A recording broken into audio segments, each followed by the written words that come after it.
আসসালামু আলাইকুম। আপনাদেরকে আমি একটা জিনিস দেখাবো, সবথেকে মূল্যবান একটা গাছ। এই গাছ আমি বহুত জায়গায় খুঁজে খুঁজে পাইনি, সংগ্রহ করে এখন পালাম বর্তমানে এই গাছটা। এই গাছ কি কেউ চেনেন? কাঁটাকুমিরি গাছ। এই গাছটা যদি কেউ কোনো জায়গায় যদি দেখেন, তপাস করে এই গাছের আগাটা নিয়ে নেবেন, কারণ এর মতো একটা জৈব শক্তি গুছায়, জৈব শক্তি তৈরি করে। এই দেখেন, আমি বেশ কটা কাঁটাকুমিরি গাছ পেয়ে গেলাম। আমি এখন এই কাঁটাকুমিরি গাছের লতা নিয়ে যেয়ে আমি এখন ওষুধ তৈরি করব।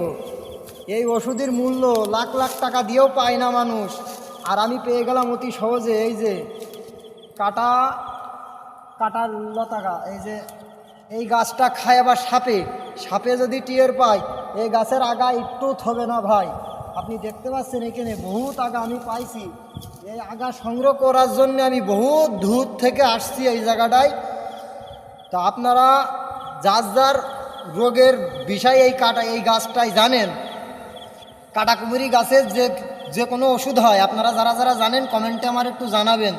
দয়া করে এই গাছটা যদি কেউ দেখা থাকে আমাকে কমেন্টে একটু জানাবেন দয়া করে। আমি সেখান থেকে সংগ্রহ করে নিয়ে আসবো আপনাদের কাছ থেকে। আর আপনারা যদি পান, এই জিনিসটা খাবেন মধু দিয়ে বা অথচ এই দেখেন বিসমিল্লাহির রহমানির রহিম, আমি এই আগাটা খাবো এখন। খেয়ে আপনাদেরকে দেখাচ্ছে কী উপকারী জিনিস, জৈব শক্তি বৃদ্ধি করে।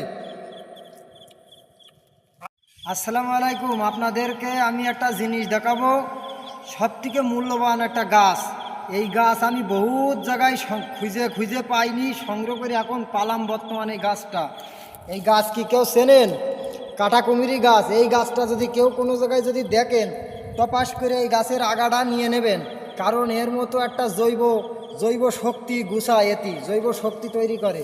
এই দেখেন, আমি বেশ কটা কাঁটাকুমিরি গাছ পেয়ে গেলাম। আমি এখন এই কাঁটাকুমিরি গাছের লতা নিয়ে যেয়ে আমি এখন ওষুধ তৈরি করব। এই ওষুধের মূল্য লাখ লাখ টাকা দিয়েও পায় না মানুষ, আর আমি পেয়ে গেলাম অতি সহজে। এই যে কাটার লতা গা, এই গাছটা খায় আবার সাপে যদি টিয়ের পায়, এই গাছের আগা একটু থবে না ভাই।